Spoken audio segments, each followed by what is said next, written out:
नमस्कार दोस्तों, जय हिंद, वंदे मातरम। स्वागत है आपका अपने टीटी फैमिली शिक्षकों के परिवार जायसवाल कोचिंग सेंटर पर, पावर्ड बाय शिक्षा ही प्रकाश है। दोस्तों, आज की क्लास में हम बात करेंगे बाल विकास की क्लास की रहेगी और बाल विकास का सिद्धांत के चैप्टर चल रहा है, यूनिट 3 की बात करेंगे। और यूनिट 3 का ये सेकंड क्लास है, जिसमें कल हमने दोस्तों बाल विकास के सिद्धांत से संबंधित जो है 30 क्वेश्चन इंपॉर्टेंट क्वेश्चन किए थे। आप सभी लोगों ने बहुत अच्छा फीडबैक किया। अगर आपने पिछली क्लासेज हमारा नहीं देखा तो यहाँ पे प्लेलिस्ट दे दिया गया, तो सभी लोग ज्वाइन कीजिए। क्लासेस सभी फ्री ऑफ कॉस्ट है, प्लेलिस्ट बना दिया गया है, तो क्लासेज वाइज आपको प्लेलिस्ट मिल जाएगा। दिक्कत नहीं होगी ढूंढने की कौन सा क्लास फर्स्ट है, कौन सा फोर्थ है, कौन सा सेकंड है। और इस क्लास में भी हम टॉप 30 क्वेश्चंस करेंगे, तो इम्पोर्टेंट क्वेश्चंस है। और इस सीरीज में वो क्वेश्चन भी करेंगे जो एमपीटीए वर्ग 3 में पूछे गए प्रश्न हैं, चाहे 2022 के एग्ज़ाम हो, चाहे 18 के एग्ज़ाम हो, चाहे 2011 के एग्ज़ाम हो। तो सभी लोग तैयार रहिए इन 30 महत्वपूर्ण प्रश्नों के लिए। और कल हमने सभी के लिए एक मॉक क्वेश्चन के रूप में प्रश्न दिया था, और प्रश्न क्या पूछा गया था कि शरीर के केंद्रीय भाग से परिधियों का अग्रांगों की ओर का विकास क्या दर्शाता है। विकर्णी विकास के सिद्धांतों को दर्शाता है, विकेंद्री या विकेंद्रीकृत विकास के सिद्धांतों को, मध्यबाह्य विकास के सिद्धांतों को, या सोपनी विकास के सिद्धांतों को दर्शाता है। ये जो कल हमने आप सभी से प्रश्न पूछा था, और बहुत सारे भाई बहनों ने यहाँ पे कमेंट किया है, बहुत से शिक्षक बंधुओं ने यहाँ पे कमेंट किया था, और उनका मैं बहुत बहुत धन्यवाद करता हूँ। इसी तरह कमेंट करते रहिए, फीडबैक करते रहिए, क्योंकि आपका कमेंट करना बहुत ज़रूरी हो जाता है, इम्पोर्टेंट हो जाता है। ठीक है, तो यहाँ पे हमारा राइट ऑप्शन क्या हो जाएगा, तो आइए जान लेते हैं। राइट ऑप्शन वह होगा मध्य बाह्य विकास के सिद्धांतों को। जी हाँ, शरीर के केंद्रीय भाग से परिधियों का अग्रांगों की ओर क्या कौन सा विकास हो कि मध्य बाह्य से विकास के सिद्धांतों की ओर। थर्ड ऑप्शन इधर राइट आंसर हो जाएगा।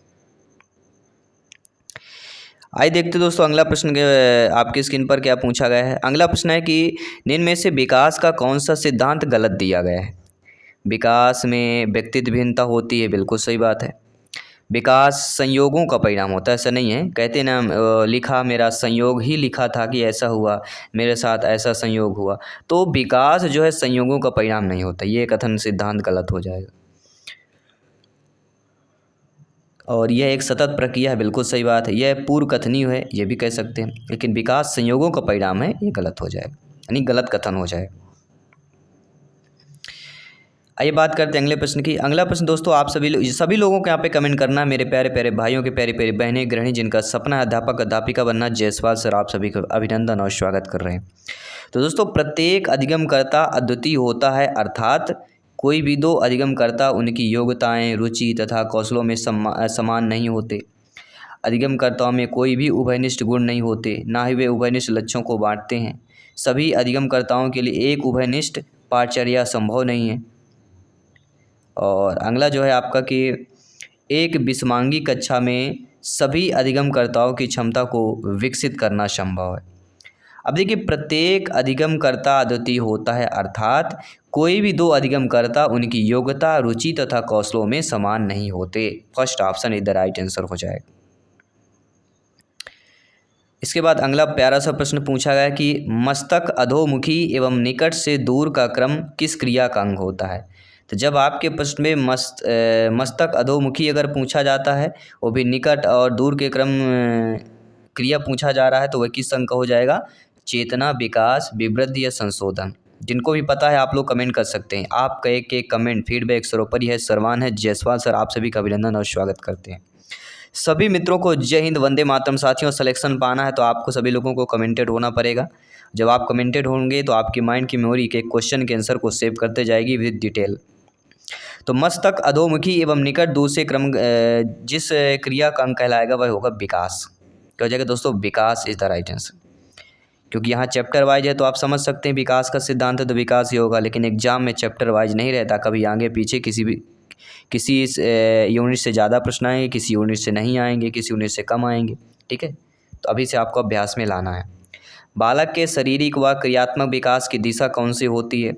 सिर से पैर तथा शरीर के बाहर से मध्य की ओर, सिर से पैर तथा शरीर के मध्य से बाहर की ओर, पैर से सिर तथा शरीर के बाहर के मध्य की ओर, या पैर से सिर तथा शरीर के मध्य से बाहर की ओर। तो बालक के शारीरिक और क्रियात्मक विकास की दिशा पूछा जा रहा है, तो वह होता है सिर से पैर और शरीर के मध्य की ओर। सिर से पैर तो सभी लोग जानते हैं, लेकिन शरीर के मध्य से बाहर की ओर होती है, ये भी जानना सभी लोगों के लिए ज़रूरी है, प्रत्येक शिक्षा बंधु, प्रत्येक अध्यापक अध्यापिका के लिए। अगला प्रश्न है, बच्चे के विकास के सिरस्थ सिद्धांत के अनुसार इनमें से कौन सा कथन सत्य दिया गया है? विकास सिर से पैर की ओर तरफ होता है, विकास पैर से सिर की ओर होता है, विकास मध्य भाग से परिधि की ओर होता है, या उपरोक्त में से कोई नहीं। तो आप सभी लोग जानते हैं कि बच्चे के विकास के सिरस्थ सिद्धांत के अनुसार इनमें से कथन जो सही हो जाता है वो होता है विकास सिर से पैर, सिरस्थ अनुसार। तो सिर और अस्त मतलब सिर मतलब ऊपर, अस्त मतलब नीचे, तो सिर से पैर की तरफ, इस मतलब नीचे धरातल पैर हो जाएगा। अगला प्रश्न देखिएगा। अगला प्रश्न बहुत ही प्यारा प्रश्न है और ये एमपी वर्ग 3 में आया हुआ प्रश्न है कि नरेश और मुकेश की आयु समान है, उनके सामाजिक और मानसिक विकास में काफ़ी अंतर है, ये विकास इनमें से किस सिद्धांत के कारण होता है? देखिए, आयु तो समान है लेकिन उनके सामाजिक और मानसिक विकास में अंतर पाया जाता है। तो ये विकास का कौन सा सिद्धांत हो जाएगा? तो ये हो जाएगा व्यक्तिगतता का सिद्धांत। C option is the right answer.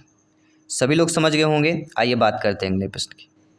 अगला प्रश्न है, सिफेलोकॉर्डल प्रवृत्ति के सिद्धांत के अनुसार शारीरिक विकास किस प्रकार से होता है? सिर से पैर, निकटवर्ती से लेकर दूरवर्ती, पाँव से सिर की तरफ, या दूरस्थ अंगों की। तो जब भी चाहे सिफेलोकॉर्डल प्रवृत्ति पूछा जाए, चाहे किसी भी चाहे, शरीर का विकास सिर से पाँव की तरफ ही होता है। ये जान लीजिए। इतना कितना भी घुमाया जाए लेकिन आपको नहीं घूमना, आपका माइंड को नहीं घूमना, आपके माइंड की मेमोरी में सेव करिए प्रश्न। जवाब एक ही होना चाहिए, सिर से पैर की तरफ। अगला, निम्न में से कौन सा विकास का सिद्धांत नहीं है? तो आप सभी लोग जानते हैं कि विकास लंबवत न होकर वर्तुलाकार होता है, विकास क्रमबद्ध होता है, विकास निरंतर होता है, ये विकास का सिद्धांत है। लेकिन विकास मशीनी प्रक्रिया है, गलत है भाई। मशीनी प्रक्रिया होता तो सब कोई अपना विकास तेज कर लेता, मशीन का स्पीड तेज कर लेता तो विकास तेज हो जाता। तो ऐसा नहीं है, विकास मशीनी प्रक्रिया नहीं। विकास कभी ना समाप्त होने वाली प्रक्रिया है। यह विचार किससे संबंधित है? तो ये भी आपके वर्ग 3 में आया हुआ प्रश्न है। तो विकास कभी ना समाप्त होने वाली प्रक्रिया है, यह विचार किससे संबंधित हो जाता है? तो निरंतरता के सिद्धांत से संबंधित हो जाता है। अगला प्रश्न बहुत ही प्यारा सा प्रश्न पूछा गया है और आपको बताएंगे ये प्रश्न कहाँ पूछा गया था। कल्पनाओं की व्यवस्थित प्रस्तुत के विकास निम्नलिखित में से किन सिद्धांतों के साथ संबंधित हो सकते हैं? विकास विषम जातीयता से स्वायत्तता की ओर अग्रसर होता है, विद्यार्थी भिन्न दरों पर विकसित होते हैं, विकास सापेक्ष रूप से क्रमिक होता है, विकास के परिणाम स्वरूप वृद्धि होती है। तो संकल्पनाओं की व्यवस्थित प्रस्तुति विकास के किन सिद्धांतों से साथ जो है संबंधित होती है? अब यहाँ पे प्रश्न हमारा दिया गया है संकल्पनाओं की व्यवस्थित प्रस्तुति, तो ये किससे हो जाएगा? विकास के सापेक्ष रूप से क्रमिक हो जाए। अब व्यवस्थित मतलब क्रमिक, व्यवस्थित करना यानी क्रम के अनुसार उसको रखना या क्रमिक करना।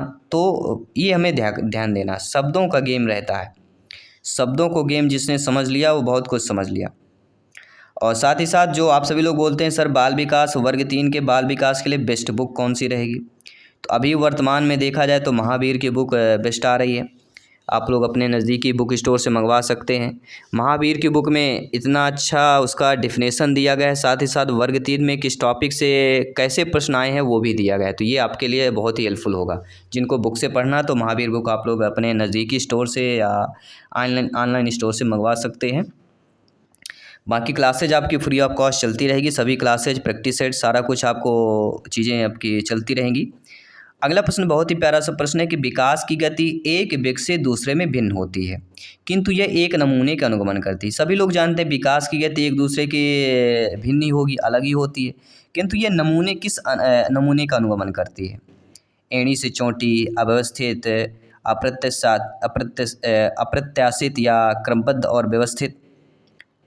तो आप सभी लोग जानते हैं किस नमूने का अनुगमन करती है? क्रमबद्ध और व्यवस्थित का। विकास को क्रमबद्ध भी होती है, ये हमने पढ़ा भी है। तो क्रमबद्ध और व्यवस्थित, इन चीज़ों को समझना है, शब्दों को समझना है। अगला, निम्नलिखित में से कौन सा विकास का सिद्धांत है? देखिए सभी लोग जानते हैं यह निरंतर चलने वाली प्रक्रिया नहीं है, तो यह नहीं होगा क्योंकि विकास निरंतर चलने वाली प्रक्रिया है। विकास की सभी प्रक्रियाएं अंतः संबंधित होती हैं, प्रश्न कह रहा नहीं है, तो यह भी नहीं होगा। सभी विकास की दर समान नहीं होती, ये सही है क्योंकि सभी की विकास दर एक समान नहीं हो सकती। विकास हमेशा रेखीय होता है, ये भी गलत है भाई। विकास रेखा मतलब सीधी, तो विकास बराबर नहीं होता, कभी ऊपर होगा, कभी नीचे होगा, कभी ज़्यादा होगा, कभी कम होगा। तो यहाँ पे जो विकास का सिद्धांत है वह थर्ड है कि विकास की दर एक समान नहीं होती, या विकास की दर समान नहीं होती। ये बिल्कुल सही दिया गया। अगला प्रश्न, इनमें से कौन सा विकास का सिद्धांत नहीं है? सभी लोग बताइए, आप लोगों को कमेंट करके बताना है। नीचे कमेंट बॉक्स है, सभी लोगों को दिख रहा है, इस कमेंट बॉक्स में बताना है। अनुकूलित प्रत्यावर्तन का सिद्धांत, निरंतर विकास का सिद्धांत, परस्पर संबंध का सिद्धांत, समान प्रतिमान का सिद्धांत। तो आपने पढ़ा है, हमने पढ़ाया है कि समान प्रतिमान का सिद्धांत, परस्पर संबंध का सिद्धांत, निरंतर विकास का सिद्धांत, लेकिन हमने अभी तक अनुकूलित प्रत्यावर्तन का सिद्धांत नहीं पढ़ा है, ना आपने पढ़ा होगा। तो विकास का सिद्धांत यह है, अनुकूलित प्रत्यावर्तन का सिद्धांत विकास का सिद्धांत नहीं होगा। इन चीज़ों को समझना है और फीडबैक करना है। अगला प्रश्न, प्यारा सा प्रश्न, लाजवाब प्रश्न आ चुका है, और ये दोस्तों क्योंकि विकास और अभिवृद्धि से ये वर्ग 3 में आया हुआ प्रश्न।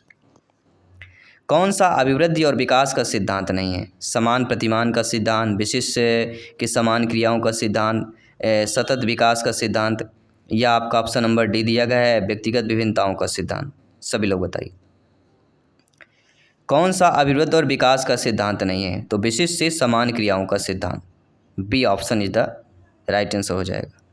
ये सिद्धांत नहीं होगा, बाकी समान प्रतिमान का सिद्धांत, सतत विकास का सिद्धांत ये भी होगा, और व्यक्तिगत विभिन्नताओं का सिद्धांत ये भी आपका हो जाएगा।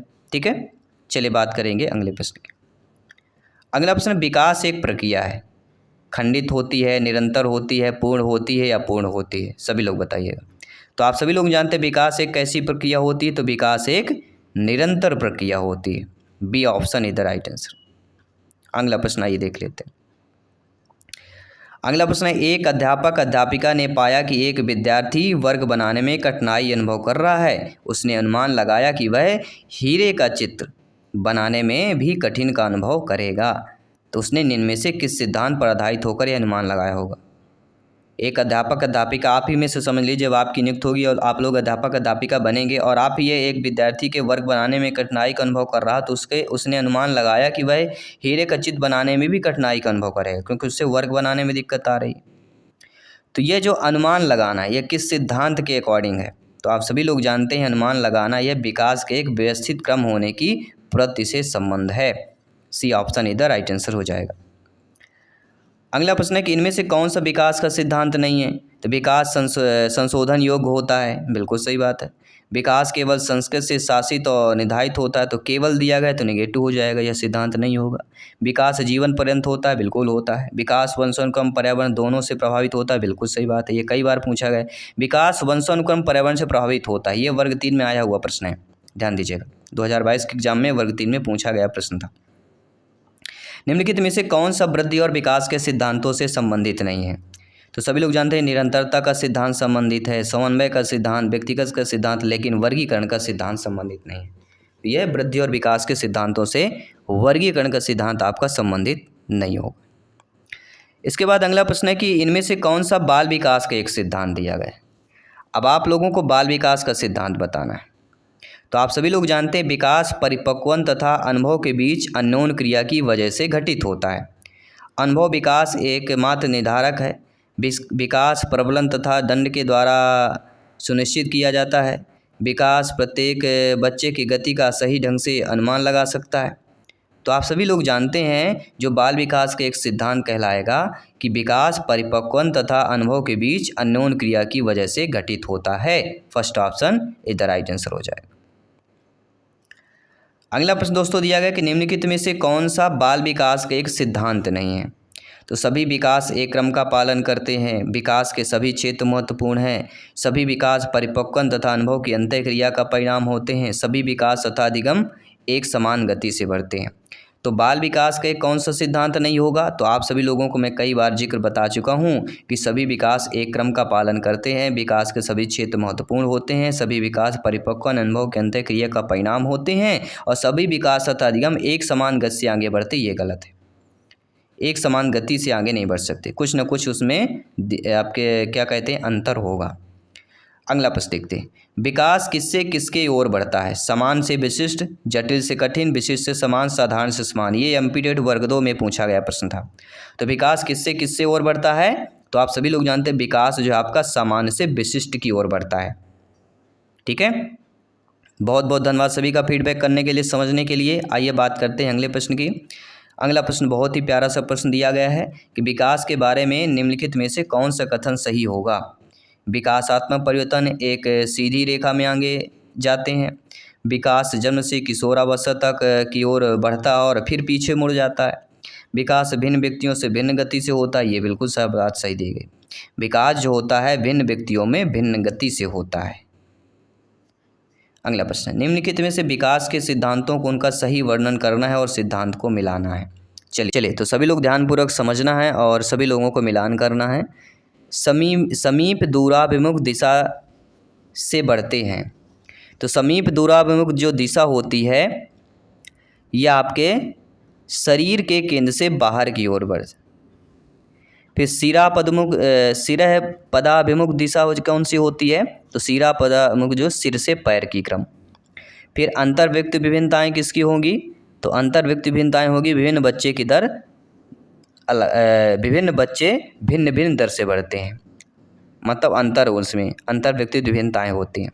फिर अंतरा व्यक्तित्व विभिन्नताएँ पहले होती है अंतः वैयक्तिक, फिर होती है अंतरा, तो दोनों में अंतर है, अंतः व्यक्तित्व और अंतरा व्यक्तित्व विभिन्नताएँ। तो अंतरा में आपका कौन सा हो जाएगा?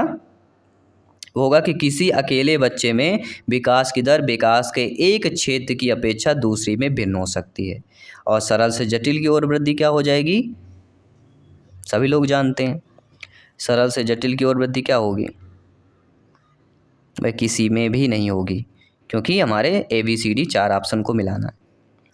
तो यहाँ पे कूट वाला ऑप्शन देखा जाए तो कूट वाला हमारा फर्स्ट वाला सही होगा जो यहाँ पे दिया गया है। ठीक है, इतना है फर्स्ट वाला, ये फर्स्ट सेकंड और फोर्थ इतना, यानी चौथा फिर दूसरा फिर पहला और तीसरा, इतना मिला लीजिए।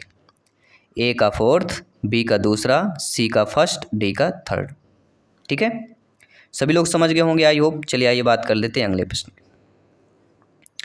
अगला प्रश्न प्यारा सा प्रश्न आप लोगों के स्क्रीन पर दिया गया है और पूछा गया है, सभी लोग फीडबैक कीजिएगा। साथ ही साथ दोस्तों हमारी वर्ग 3 बाल विकास की टॉपर नोट्स आ चुकी है।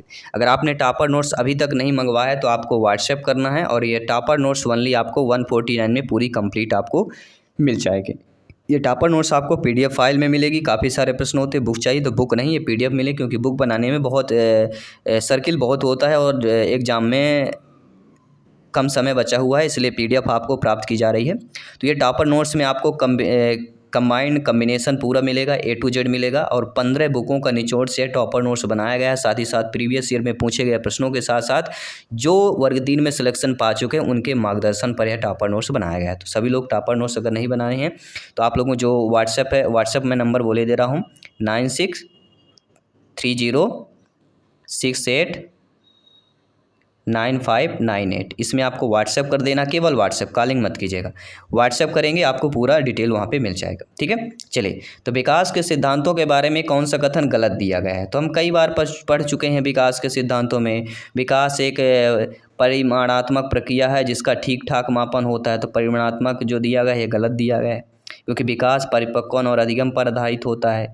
विकास वंशानुगतता वातावरण के बीच सतत अनोन प्रक्रिया से होता है। प्रत्येक बच्चा विकास के चरणों से गुजरता है, फिर भी बच्चों में व्यक्तित्व विभिन्नताएँ हो जाती हैं। तो ये सही दिया गया, लेकिन विकास एक परिमाणात्मक प्रक्रिया है जिसका ठीक ठाक मापन हो सकता है। ये विकास के सिद्धांतों के संबंध में गलत ऑप्शंस, गलत कथन दिया गया है। अगला प्रश्न, विकास का सिरह पदाभिमुख दिशा सिद्धांत व्याख्या करता है कि विकास किस प्रकार से आगे बढ़ता है। तो सिर से पैर, सिरा पदाभिमुख मतलब सिर से पैर की ओर, ये हम ऑप्शन पर भी बता चुके हैं, कई बार बता चुके हैं। विकास किस प्रकार से हुआ है? सिर से पैर की तरफ ही होता है बच्चे का। अगला, व्यक्तित्व शिक्षार्थी एक दूसरे किस में भिन्न होते हैं? जो व्यक्तित्व शिक्षार्थी होंगे, बालक बालिकाएँ होंगी, जब आप विद्यालय में जाएंगे पढ़ाएंगे तो देखेंगे जो बालक बालिका होगी एक दूसरे में किस प्रकार से भिन्न होते हैं। विकास के क्रम में होते हैं, विकास की सामान्य क्षमता में होते हैं, या बुद्धि एवं विकास के सिद्धांतों में होते हैं, या विकास की दरों में होते हैं। तो व्यक्तित्व शिक्षार्थी एक दूसरे में किस में भिन्न होते हैं? तो विकास की दर में भिन्न होते हैं। D option is the right answer, क्योंकि विकास की दर सभी की एक समान नहीं होती। अगला प्रश्न देखिए, पूर्व विद्यालय में पहली बार आया बच्चा मुक्त रूप से चिल्लाता है। 2 वर्ष पश्चात वही बच्चा जब प्रारंभिक विद्यालय में पहली बार जाता है तो अपना तनाव चिल्लाकर व्यक्त नहीं करता, अपितु उसके कंधे व गर्दन की पेशियां तन जाती हैं। उसके इस व्यवहारिक परिवर्तन का क्या सैद्धांतिक आधार होगा, या सीटेट में आया हुआ प्रश्न।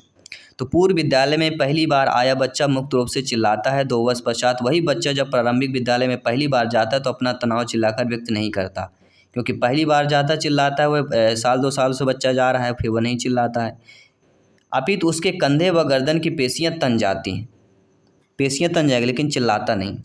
तो उसके इस व्यवहारिक परिवर्तन का सैद्धांतिक आधार क्या हो सकता है कि बच्चा ऐसा करता है। तो उसका सैद्धांतिक आधार विभेद व एकीकरण विकास के लक्षण हो जाएंगे। क्या हो जाएगा, विभेद और एकीकरण विकास के लक्षण। और इस क्लास का अंतिम प्रश्न है कि मानव विकास कुछ विशेष सिद्धांतों पर आधारित है, निम्नलिखित में से कौन सा जो है मानव विकास का सिद्धांत नहीं है। समान से विशिष्ट की ओर, प्रतिवर्ती, निरंतरता या अनुक्रमिकता। ये प्रश्न को जवाब आपको मॉक क्वेश्चन दे रहे हैं, ये प्रश्न का जवाब आपको कमेंट करके बताना, फीडबैक करके बताना है, चाहे कहीं से भी सर्च करें, आपको कमेंट करके बताना है, राइट आंसर बताना है। तो मानव विकास कुछ विशेष सिद्धांतों पर आधारित है, इनमें से कौन सा विकास का सिद्धांत नहीं है, ये बताना, नेगेटिव प्रश्न है। और ये टॉप 30 में आपने कितने स्कोर प्राप्त किया, ये भी आपको कमेंट करना है। डेली हमारी 7 PM to 7:30 PM में क्लास होती है। कुछ टेक्निकल के प्रॉब्लम से 10-20 मिनट डिले हो सकता है, बाकी क्लासेज हमारी डेली आपको मिल जाती है। तो सभी लोग क्लास को ज्वाइन कीजिए और इस बार वर्ग 3 एग्जाम को 101% फतेह कीजिए और टॉपर नोट जरूर मंगवा लीजिए, क्योंकि प्रिपरेशन में मजबूत करेगा, हेल्पफुल होगा आपको। क्योंकि अगर कई बार प्रयास कर रहे हैं, इस बार बिल्कुल प्रयास आपका 101% सफल होगा। तो चलिए मिलते हैं आपकी अगली क्लास पर। धन्यवाद सभी का। जय हिंद, वंदे मातरम।